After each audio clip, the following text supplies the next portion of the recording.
بسم اللہ الرحمن الرحیم۔ السلام علیکم ورحمۃ اللہ وبرکاتہ۔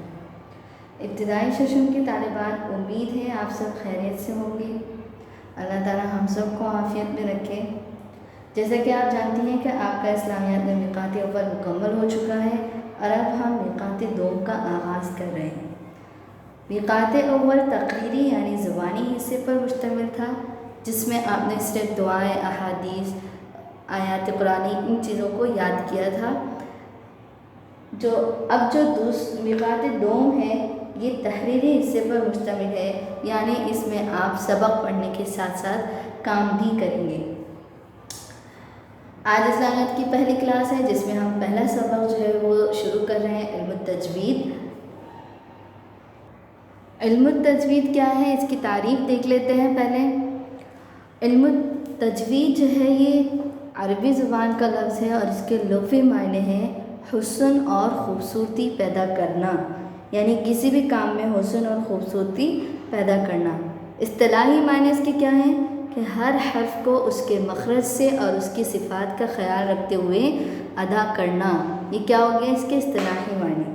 اس کی وضاحت میں اگر ہم دیکھیں تو اس کا مطلب کیا ہے، قرآن کریم کے ہر حرف کو صحیح ادا کرنا، غننے والے حرف کو غننے کے ساتھ اور مد والے حرف کو مد کے ساتھ ادا کرنا، موٹے پڑھے جانے والے حرف کو موٹا، باریک پڑھے جانے والے حرف کو باریک پڑھنا، یعنی تجوید کے جو بھی اصول و قواعد ہیں ان کا خیال رکھتے ہوئے قرآن مجید پڑھنا، یہ کیا ہے، علم التجوید۔ ٹھیک ہے، قرآن کریم کو جو ہے تجوید کے اصول و قواعد کے مطابق پڑھنا کیا ہے، ضروری ہے۔ اگر کوئی شخص جو ہے وہ ان اصولوں کا خیال نہیں رکھتا تو یعنی غلطیاں کرتا ہے کہ باریک حرف کو موٹا پڑھ رہا ہے، موٹے حرف کو باریک پڑھ رہا ہے، تو یہ غلطی ہو گئی۔ ٹھیک ہے، زبر کو زیر، زیر کو زبر یا پیش پڑھ رہا ہے، تو یہ کیا ہے، غلطیاں ہیں جس کو کہتے ہیں لحن۔ کیا کہتے ہیں، لحن۔ یعنی یہ دیکھیں لحن کے معنی دیکھیے، تلاوت قرآن کریم میں تجوید کے اصولوں کی خلاف ورزی کی جائے تو اس کو لحن کہتے ہیں، یعنی قرآن کریم کی تلاوت کرتے وقت حروف کی ادائیگی میں غلطی کرنا۔ مثال کے طور پر موٹا حرف جو ہے وہ باریک پڑھ لیا، یا پھر حرکات میں تبدیلی کر دی کہ پیش کو زبر، زبر کو پیش پڑھ دیا، یعنی غلطیاں کرنا، اس کو کیا کہتے ہیں، لحن کہتے ہیں۔ اب لحن کی کتنی اقسام ہیں، لحن کی 2 اقسام ہیں، ایک ہے لحن جلی، دوسرا ہے لحن خفی۔ لحن جلی کا مطلب کیا ہے، یعنی قرآن کریم کی تلاوت میں نمایاں اور واضح غلطی کرنا۔ دیکھیں لحن کا مطلب ہوتا ہے غلطی کرنا اور جلی کا مطلب ہوتا ہے نمایاں، واضح، صاف غلطی کرنا، جس کا سمجھ میں آئے، پتہ چلے کہ ہاں قرآن شریف کی تلاوت کرنے والے شخص نے یہاں پر غلطی کی ہے۔ ٹھیک ہے، تو واضح طور پر غلطی کرنا، اس کو کیا کہتے ہیں، لحن جلی کہتے ہیں۔ اس کی مختلف صورتیں ہو سکتی ہیں کہ ایک حرف کی جگہ دوسرا حرف پڑھ دینا، مثال کے طور پر الحمد میں ہا کے بجائے ہا پڑھنا، الحمد۔ ٹھیک ہے، دوسری صورت اس میں کیا ہو سکتی ہے، حرکات میں تبدیلی کر دینا، مثلا سورۃ الفاتحہ میں لفظ انعمت کے بجائے انعمت پڑھ دینا۔ ٹھیک ہے، یعنی زبر کے بجائے کیا پڑھنا، پیش پڑھنا۔ اسی طرح تیسری صورت کیا ہو سکتی ہے کہ لفظ میں کسی حرف کو گھٹا دینا یا لفظ میں کسی حرف کا اضافہ کر دینا۔ مثال حرف کو گھٹا دینا مطلب کیا ہے، یعنی اگر 2 حروف ہیں اس میں سے کسی ایک حرف کو کم کر دینا، مثال کے طور پر تشدید والا حرف ہے، تشدید والے حرف میں جو ہے وہ 2 حروف ساتھ ملا کے پڑھے جاتے ہیں، اگر کوئی شخص بغیر تشدید کے پڑھتا ہے تو اس میں اس نے کیا کر دیا، حرف کو گھٹا دیا، تو یہ کیا ہے، لحن جلی، یعنی واضح طور پر اس نے کیا کی ہے، غلطی کی ہے۔ یہ سب صورتیں کس کی ہیں، لحن جلی کی ہیں، اور یہ تو میں آپ کو بتا چکی ہوں لحن جلی کا مطلب کیا ہے، یعنی غلطی کرنا، جلی، نمایاں، واضح غلطی کرنا۔ اور اس کا حکم کیا ہے کہ قرآن کریم کی تلاوت کے دوران لحن جلی کرنا کیا ہے، حرام ہے، یعنی لحن جلی کے ساتھ ساتھ پڑھنا کیا ہے، ناجائز ہے۔ اور اگر کسی کو اس بات کا علم ہو کہ فلاں شخص جو ہے کوئی بھی قرآن کریم میں لحن جلی کرتا ہے تو پھر اس کی تلاوت کرنا بھی کیا ہے، تلاوت سننا بھی کیا ہے، ناجائز ہے۔ ٹھیک ہے، یہ کیوں حرام ہے، کیونکہ لحن جلی کرنے کی وجہ سے قرآن کریم کے الفاظ کے آیات کے معانی میں تبدیلی آ جاتی ہے، یہاں تک کہ بعض تبدیلیاں جو ہے وہ کفر کے حد تک بھی پہنچ جاتی ہے۔ اس لیے لحن جلی کرنا قرآن کریم کی تلاوت میں کیا ہے؟ حرام ہے۔ دوسری قسم ہے لحن کی، لحن خفی۔ لحن کا مطلب تو میں آپ کو بتا چکی ہوں، یعنی غلطی کرنا، اور خفی کا مطلب ہے ہلکی غلطی کرنا، ہلکی ہے، لحن جلی سے ہلکی ہے۔ کیسے کہ تلاوت قرآن کریم میں حسن اور زینت پیدا کرنے کے لیے تجوید کے جو اصول ہیں ان کی خلاف ورزی کرنا، یہ کیا ہے؟ لحن خفی، یعنی ہلکی غلطی کرنا۔ علماء تجوید نے ہر حرف کی ادائیگی کے لیے جو صفات بنائے ہیں ان کا لحاظ رکھے بغیر قرآن کریم کی تلاوت کرنا، تجوید کے اصولوں کی خلاف ورزی کرنا، یہ کیا ہے؟ لحن خفی ہے۔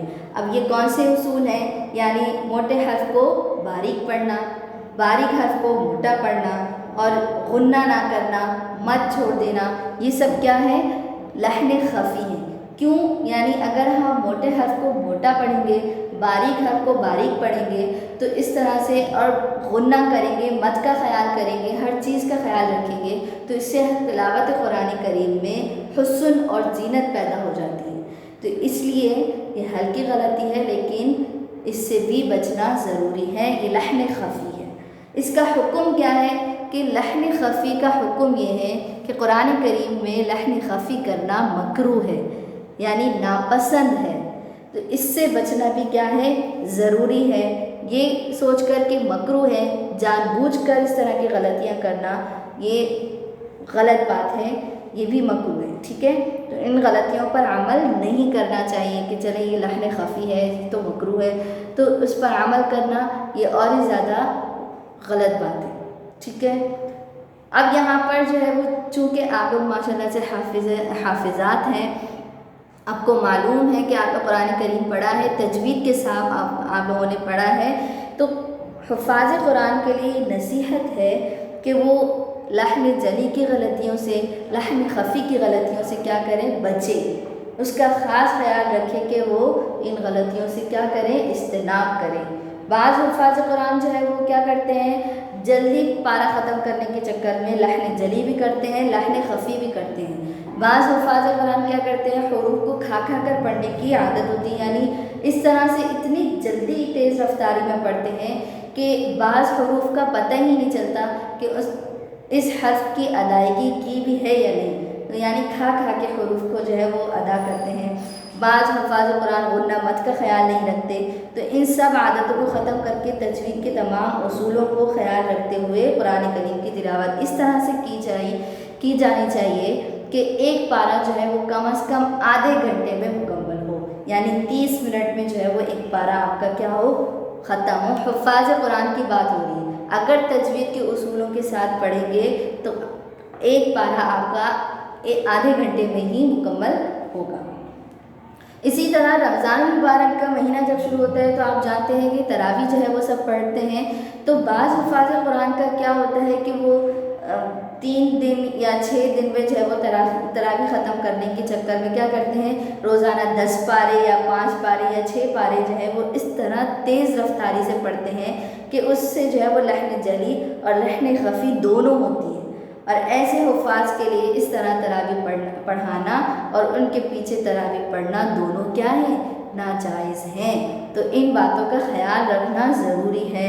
قرآن کریم کی تلاوت میں لحن جلی اور لحن خفی دونوں سے بچنا ہمارے لیے کیا ہے؟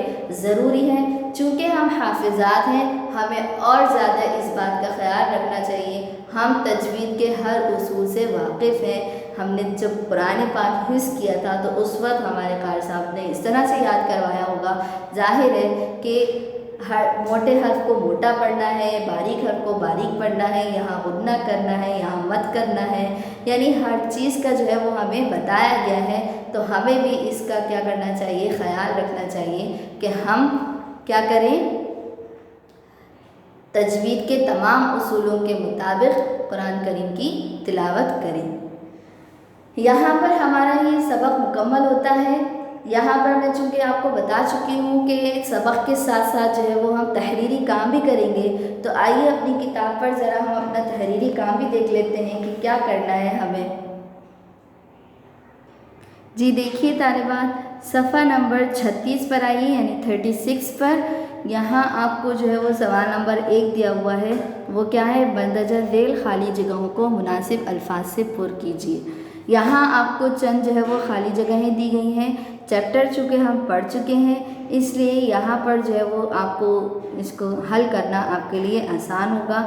تو ایک بات یاد رکھیے گا، یہ میں نے پین سے کر دیا ہے، لیکن آپ نے پینسل سے کام کرنا ہے، ٹھیک ہے؟ تو آپ پینسل سے کام کیجیے گا، شارپ کر کے اچھی رائٹنگ میں، صاف ستھری رائٹنگ میں آپ نے کام کرنا ہے، اور یہ آپ نے کیا کرنا ہے؟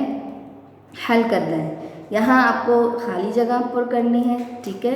دوسرا سوال آپ کے پاس ہے، مندرجہ ذیل میں سے غلط اور صحیح کی نشاندہی صاد اور غین لکھ کر کریں۔ یعنی یہاں آپ کو جو ہے وہ کچھ اصطلاحات دی ہوئی ہیں، اس میں سے جو اصطلاح صحیح ہے اس کے سامنے صاد لکھیے، جو اصطلاح غلط ہے اس کے سامنے غین لکھیے۔ تو یہ بھی جو ہے وہ آپ کو لیکچر میں سے بھی مل جائے گا، اور پیچھے آپ کا سبق موجود ہے، وہاں سے بھی آپ کو مل سکتا ہے۔ دوسرے صفحے پر آئیے، یہاں سوال نمبر 3 ہے، مندرجہ ذیل سوالات کے مختصر جوابات تحریر کیجیے۔ پہلا سوال ہے، علم التجوید کی اصطلاحی تعریف کیجیے۔ تو دیکھیے میں نے آپ کو جو ہے وہ بورڈ پر بھی دکھا دیا تھا، اور پیچھے آپ کی درسی یہ سبق میں موجود ہے کہ کیا ہے؟ ہر حرف کو اس کے مخرج سے اور اس کی صفات کا خیال رکھتے ہوئے ادا کرنا۔ آپ نے بھی اسی طرح صاف رائٹنگ میں پینسل سے کام کرنا ہے، ٹھیک ہے؟ تو یہاں سے بھی دیکھ سکتے ہیں، اور آپ اپنے سبق سے بھی دیکھ سکتے ہیں کہ وہاں پر موجود ہے۔ اسی طرح لحن کے معنی تحریر کریں، یہ پیچھے موجود ہے۔ لحن جلی کی تعریف لکھیے، یہ بھی پیچھے موجود ہے۔ اسی طرح لحن جلی کا حکم تحریر کریں، یہ بھی جو ہے وہ سبق میں موجود ہے۔ لحن خفی کا حکم تحریر کریں، یہ بھی آپ کے سبق میں موجود ہے۔ تو یہ اس طرح سے آپ نے کام کرنا ہے۔ امید ہے آپ کو اچھی طرح یہ کام سمجھ میں آ گیا ہوگا، سبق بھی اچھی طرح سمجھ میں آ گیا ہوگا۔ تو یہاں ہمارا پہلا لیکچر ختم ہوتا ہے۔ اگلی کلاس تک کے لیے اجازت دیجیے۔ السلام علیکم ورحمۃ اللہ وبرکاتہ۔